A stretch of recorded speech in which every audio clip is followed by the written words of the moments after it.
ಬೆಂಗಳೂರಲ್ಲಿ ಬೆಳ್ಳಂಬೆಳಗ್ಗೆ ಬೆಂಕಿ ಅವಘಡ ಸಂಭವಿಸಿದೆ. ಕೆಂಗೇರಿಯ ಬಟ್ಟೆ ಶೆಡ್ನಲ್ಲಿ ಅಗ್ನಿಯ ರೌದ್ರ ನರ್ತನ. ಹೊಯ್ಸಳ ಸರ್ಕಲ್ನ ಬಟ್ಟೆ ಅಂಗಡಿಯಲ್ಲಿ ಬೆಂಕಿ ಅವಘಡ ಸಂಭವಿಸಿರೋದು. ತಕ್ಷಣ ಅಗ್ನಿಶಾಮಕ ಸಿಬ್ಬಂದಿ ಅಂದರೆ ಮಾಹಿತಿ ಗೊತ್ತಾಗಿದೆ ಅವರಿಗೆ. ಸ್ಥಳೀಯರು ಅವರಿಗೆ ಕರೆ ಮಾಡಿ ಘಟನೆ ಬಗ್ಗೆ ಮಾಹಿತಿ ಕೊಟ್ಟಿದ್ದಾರೆ. ನಂತರ ಸ್ಥಳಕ್ಕೆ ಆಗಮಿಸಿ ಬೆಂಕಿ ನಂದಿಸಿದ್ದಾರೆ ಅಗ್ನಿಶಾಮಕ ಸಿಬ್ಬಂದಿ. ಬಟ್ಟೆ ಅಂಗಡಿಯೊಂದರಲ್ಲಿ ಈ ರೀತಿಯಾಗಿ ಅಗ್ನಿ ಅವಘಡ ಸಂಭವಿಸಿರೋದು ಬೆಳ್ಳಂಬೆಳಗ್ಗೆನೆ. ನೋಡಿ, ಸ್ಥಳದಿಂದ ದೃಶ್ಯಗಳು ನೋಡ್ತಾ ಇದ್ದೀರಾ. ದೊಡ್ಡ ಪ್ರಮಾಣದಲ್ಲಿ ಅಲ್ಲಿ ಬೆಂಕಿ ಹೊತ್ಕೊಂಡಿದೆ. ಅಲ್ಲಿದ್ದಂಥ ಸ್ಥಳೀಯರಿಗೆ ವಿಷಯ ಗೊತ್ತಾಗ್ತಿದ್ದ ಹಾಗೆ ತಕ್ಷಣ ಅಗ್ನಿಶಾಮಕ ಸಿಬ್ಬಂದಿಗೆ ಮಾಹಿತಿ ಕೊಟ್ಟಿದ್ದಾರೆ. ಸ್ಥಳಕ್ಕೆ ಬಂದ ಅಗ್ನಿಶಾಮಕ ಸಿಬ್ಬಂದಿ ಎಲ್ಲ ರೀತಿ ಪ್ರಯತ್ನ ಪಟ್ಟು ಪರಿಸ್ಥಿತಿಯನ್ನು ನಿಯಂತ್ರಿಸಿದ್ದಾರೆ. ಬೆಂಕಿಯನ್ನು ನಂದಿಸಲಾಗಿದೆ.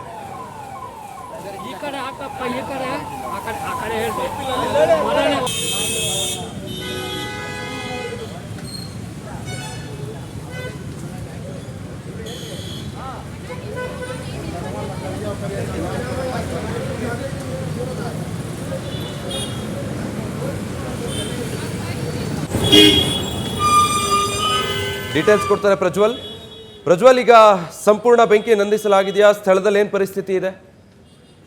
ವಿಜಯ್, ಬೆಳ್ಳಂಬೆಳಗ್ಗೆ ಕೆಂಗೇರಿಯ ಹೊಯ್ಸಳ ಸರ್ಕಲ್ನಲ್ಲಿ ಈ ಒಂದು ಅವಘಡ ಸಂಭವಿಸಿರುವಂತದ್ದು. ಬಟ್ಟೆ ಶೆಡ್ಗೆ ಏನಿದೆ ಅಲ್ಲಿ ಬೆಂಕಿ ತಗುಲಿಕೊಳ್ಳುತ್ತೆ. ಸ್ಥಳೀಯರು ತಕ್ಷಣ ನೋಡ್ತಾರೆ, ಅಗ್ನಿಶಾಮಕ ದಳದ ಸಿಬ್ಬಂದಿಗೆ ಕರೆಯನ್ನ ಮಾಡ್ತಾರೆ. ಆ ಸಂದರ್ಭದಲ್ಲಿ ಅಗ್ನಿಶಾಮಕ ದಳದ ಸಿಬ್ಬಂದಿಗಳು ಕೂಡ ಕ್ಷಿಪ್ರವಾಗಿ ಸ್ಥಳಕ್ಕೆ ಆಗಮಿಸಿ ಕಾರ್ಯಾಚರಣೆಯನ್ನು ನಡೆಸಿ ಬೆಂಕಿಯನ್ನ ಸಂಪೂರ್ಣವಾಗಿ ಹತೋಟಿಗೆ ತಂದಿರುವಂತದ್ದು.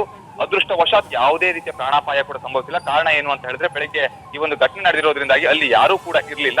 ಶಾರ್ಟ್ ಸರ್ಕ್ಯೂಟ್ ನಿಂದ ಏನಾದ್ರೂ ಈ ಒಂದು ಅವಘಡ ಸಂಭವಿಸ್ತಾ ಅನ್ನುವಂತ ಒಂದು ಅನುಮಾನ ಕೂಡ ಪ್ರಾಥಮಿಕವಾಗಿ ಮೂಡ್ತಾ ಇರುವಂತದ್ದು. ಅದರ ಬಗ್ಗೆ ಈಗಾಗಲೇ ಅಗ್ನಿಶಾಮಕ ದಳದ ಸಿಬ್ಬಂದಿಗಳು ಕೂಡ ಪರಿಶೀಲನೆ ಮಾಡುವಂತ ಒಂದು ಕೆಲಸವನ್ನ ಮಾಡ್ತಾ ಇದ್ದಾರೆ. ಕೆಂಗೇರಿ ಪೊಲೀಸರು ಕೂಡ ಸ್ಥಳಕ್ಕೆ ಭೇಟಿಯನ್ನ ಕೊಟ್ಟು ಪರಿಶೀಲನೆಯನ್ನ ಕೂಡ ನಡೆಸ್ತಾ ಇರುವಂತದ್ದು. ಅಂಗಡಿ ಯಾರಿಗೆ ಸೇರಿದ್ದು ಅನ್ನೋದ್ರ ಬಗ್ಗೆ ಕೂಡ ಮಾಹಿತಿನ ಕಲೆ ಹಾಕುವಂತ ಒಂದು ಕೆಲಸವನ್ನ ಮಾಡ್ತಾ ಇದ್ದಾರೆ. ಆದ್ರೆ ಪ್ರಾಥಮಿಕವಾಗಿ ಯಾರಿಗೆ ಸೇರಿದ್ದು ಅನ್ನೋದ್ರ ಬಗ್ಗೆ ಮಾಹಿತಿ ಲಭ್ಯವಾಗಿಲ್ಲ.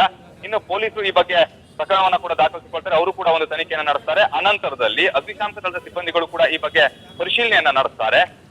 ಅವರಲ್ಲಿ ಬಂದಂತ ಒಂದು ರಿಪೋರ್ಟ್ ಏನಂತೆ ಅದನ್ನ ಕೂಡ ಪೊಲೀಸರಿಗೆ ನೀಡುವಂತ ಒಂದು ಕೆಲಸವನ್ನ ಮಾಡ್ತಾರೆ. ಇದು ಯಾವ ಒಂದು ಕಾರಣದಿಂದಾಗಿ ಇಷ್ಟೊಂದು ದೊಡ್ಡ ಪ್ರಮಾಣದಲ್ಲಿ ಬೆಂಕಿ ಹೊತ್ತಿಕೊಳ್ತು ಅನ್ನೋದೇನಿದೆ ಅದು ಇನ್ನೂ ಕೂಡ ಯಕ್ಷ ಪ್ರಶ್ನೆಯಾಗಿರುವಂತದ್ದು. ಇಲ್ಲಿ ಶಾರ್ಟ್ ಸರ್ಕ್ಯೂಟ್ ಅನ್ನುವಂತ ಒಂದು ಕಾರಣ ಮಾತ್ರ ಗೊತ್ತಾಗ್ತಾ ಇದೆ. ಆದ್ರೆ ಅದು ಕೂಡ ಇನ್ನು ಸ್ಪಷ್ಟವಾಗಿಲ್ಲ ಅಂತಾನೆ ಹೇಳ್ಬೋದು. ಆದ್ರೆ ಅಲ್ಲಿ ಯಾರು ಕೂಡ ಸದ್ಯದ ಮಟ್ಟಿಗೆ ಕೆಲಸವನ್ನ ಮಾಡ್ತಾ ಇರ್ಲಿಲ್ಲ ಅನ್ನೋದ್ರಿಂದ ಅದು ಸ್ಪಷ್ಟವಾಗಿ ಗೊತ್ತಾಗ್ತಾ ಇರುವಂತದ್ದು. ಆ ನಿಟ್ಟಿನಲ್ಲಿ ಅಲ್ಲಿ ಯಾರು ಕೂಡ ಇಲ್ಲದೆ ಇರೋದ್ರಿಂದ ಯಾವುದೇ ರೀತಿಯಲ್ಲೂ ಕೂಡ ಸಮಸ್ಯೆ ಅನ್ನುವಂಥದ್ದು ಆಗಿಲ್ಲ. ಈಗಾಗಲೇ ಅಗ್ನಿಶಾಮಕ ದಳದ ಸಿಬ್ಬಂದಿಗಳು ಕಾರ್ಯಾಚರಣೆ ನಡೆಸಿ ಬೆಂಕಿಯನ್ನ ಸಂಪೂರ್ಣವಾಗಿ ಹತೋಟಿಗೆ ತಂದಿರುವಂತದ್ದು. 2 ಅಗ್ನಿಶಾಮಕ ದಳದ ವಾಹನಗಳು ಸ್ಥಳಕ್ಕೆ ಆಗಮಿಸಿದ್ದು ಬೆಂಕಿಯನ್ನು ನಂದಿಸಲು ಯಶಸ್ವಿಯಾಗಿದ್ದಾವೆ. Vijay, thank you Prajwal.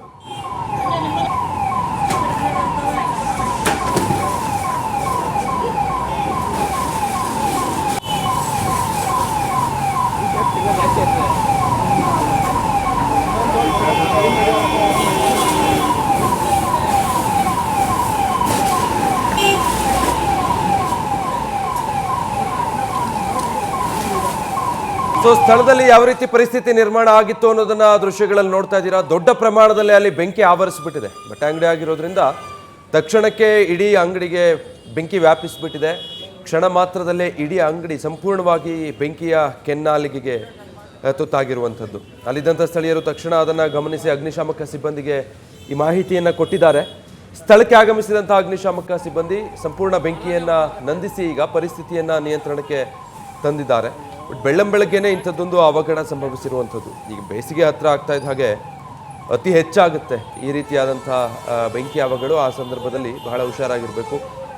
ಏನು ಕಾರಣ, ಯಾವ ರೀತಿ ಆಗಿದೆ ಅನ್ನುವಂಥದ್ದು ಇನ್ನಷ್ಟು ನಿಖರವಾಗಿ ತಿಳಿದು ಬರಬೇಕು. ಬಟ್ ಅತಿ ಹೆಚ್ಚು ಶಾರ್ಟ್ ಸರ್ಕ್ಯೂಟ್ನಿಂದ ಅಥವಾ ಒಂದೇ ಒಂದು ಬೆಂಕಿಯ ಕಿಡಿಯಿಂದ ಹೊತ್ಕೊಂಡ್ರೂ ಸಾಕು, ದೊಡ್ಡ ಪ್ರಮಾಣದ ಅದು ಅವಘಡಕ್ಕೆ ಕಾರಣ ಆಗೋಗುತ್ತೆ.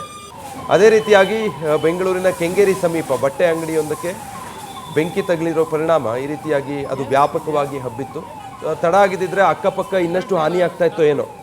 ತಕ್ಷಣಕ್ಕೆ ಅದನ್ನು ನಿಯಂತ್ರಿಸೋ ಕೆಲಸ ಮಾಡಿದ್ದಾರೆ. ಮಾಹಿತಿ ಗೊತ್ತಾಗ್ತಿದ್ದ ಹಾಗೆ ತಡ ಮಾಡದೆ ಸ್ಥಳಕ್ಕೆ ಅಗ್ನಿಶಾಮಕ ಸಿಬ್ಬಂದಿ ಕೂಡ ಬಂದು ಅದನ್ನು ನಂದಿಸುವಂತಹ ಕೆಲಸಕ್ಕೆ ಮುಂದಾಗಿದ್ದಾರೆ. ಇಲ್ಲ ಅಂತ ಹೇಳಿದ್ದಿದ್ರೆ ಅದು ಇನ್ನಷ್ಟು ದೊಡ್ಡ ಮಟ್ಟದಲ್ಲಿ ವ್ಯಾಪಿಸಬಹುದಿತ್ತೇನೋ. ಸದ್ಯ ಸಂಪೂರ್ಣ ಪರಿಸ್ಥಿತಿ ಹತೋಟಿಯಲ್ಲಿದೆ. ನ್ಯೂಸ್ ಫಸ್ಟ್, ನಿರ್ಭೀತಿಯಿಂದ ನಿಮ್ಮ ಪರವಾಗಿ.